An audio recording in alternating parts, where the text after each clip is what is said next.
غیر پریزیڈنٹ کے اسینٹ کے کوئی بل جو ہے وہ ایکٹ آف پارلیمنٹ نہیں بنتا، اور خاص طور پہ یہ دنیا بھر میں یہ ایک قانون ہے اور قانون تشریح ہے کہ جب کوئی بل پیش کیا جاتا ہے اور وہ بل کے پیش کرنے کے بعد ابھی وقت اسینٹ کا باقی ہوتا ہے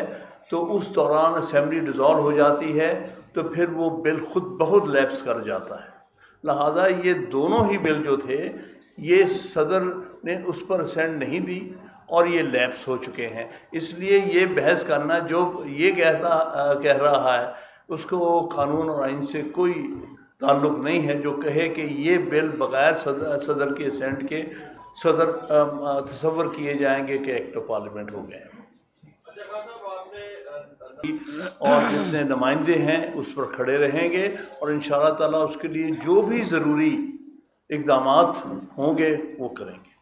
میرا یہ سوال ہے کہ آفیشیل سیکریٹ ایکٹ کے حوالے سے صدر نے کہا کہ انہوں نے دستخط نہیں کی، انہوں نے سپریم کورٹ کو خط نہیں کیا، اس کے اوپر جو ہے نا سپریم کورٹ کی طرف سے بھی کوئی اس کا نوٹس دیا گیا ہے، اور دوسرا اس کے اوپر اب عمل درآمد شروع ہو چکا ہے۔ Chairman P T I Imran Khan Shah Mahmood Qureshi اور دیگر کے خلاف جو ہے وہ اس کے خلاف کارروائیاں ہوئی ہیں، کیا یہ آئین اور قانون کے مطابق ہے؟ دیکھیے اس کے اوپر تو آئین بڑا واضح ہے، بغیر پریزیڈنٹ کے اسینٹ کے کوئی بل جو ہے وہ ایکٹ آف پارلیمنٹ نہیں بنتا، اور خاص طور پہ یہ دنیا بھر میں یہ ایک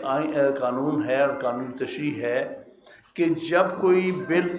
پیش کیا جاتا ہے اور وہ بل کے پیش کرنے کے بعد ابھی وقت اسینٹ کا باقی ہوتا ہے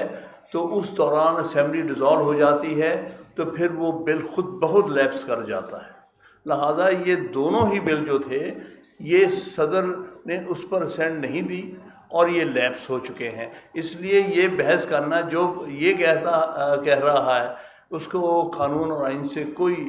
تعلق نہیں ہے، جو کہے کہ یہ بل بغیر صدر کے اسینٹ کے صدر تصور کیے جائیں گے کہ ایکٹ آف پارلیمنٹ ہو گئے ہیں۔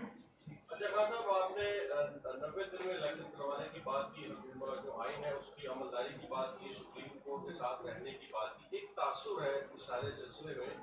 کہ جو ایک پہلے یونٹی تھی لائرز کے اندر، شاید یہ ایک تاثر مل رہا ہے کہ اب اس میں ایک دراڑ پیدا ہو چکی ہے۔ آپ سمجھتے ہیں کہ تاثر ظاہر ہے، کیونکہ آپ نے دیکھا کہ سپریم کورٹ نے پہلے بھی الیکشن کا آرڈر کیا اور پھر بعد میں پتا چلا کہ وہ ریاست بچانے کی جنجت چکر میں جو بچانے کے لالے وہ پڑنے شروع ہو گئے۔ اگر پھر بھی کو وائلیٹر ایسی سچویشن بنتی ہے تو یہ جو ایک تاثر ہے کہ شاید لائرز کمیونٹی ڈیوائیڈڈ ہے، وہ اس طریقے سے اس تاثر کو اس طاقت سے ابھر نہیں سکے گی، تو یہ اس میں ہے کوئی اثر یا لائر کمیونٹی ابھی بھی یونٹی اور سمجھتے ہیں اس سے بہت فرق پڑے گا؟ میں نہیں سمجھتا لائر کمیونٹی ڈیوائیڈ ہے، ہاں البتہ کچھ قوتوں کی طرف سے ڈیوائیڈ کرنے کی کوشش ہو رہی ہے، اسی لیے ہم نے واضح طور پر اپنا بیانیہ دیا ہے اور اس بیانیے کے خلاف کوئی وکیل نہیں جا سکتا۔ آپ کے سامنے ہے کہ پاکستان بار کونسل نے بھی ڈیمانڈ کی ہے، جہاں پر ڈویژن تھی آج وہ بھی ختم ہو گئی ہے کہ انہوں نے بھی یہ کہہ دیا ہے کہ 90 دن میں الیکشن کرایا جائے۔ Thank you very much. روزنامہ قدرت کی ویڈیو دیکھنے کے لیے ابھی یوٹیوب چینل پہ سبسکرائب کریں اور بیل آئیکن پر بھی کلک کریں۔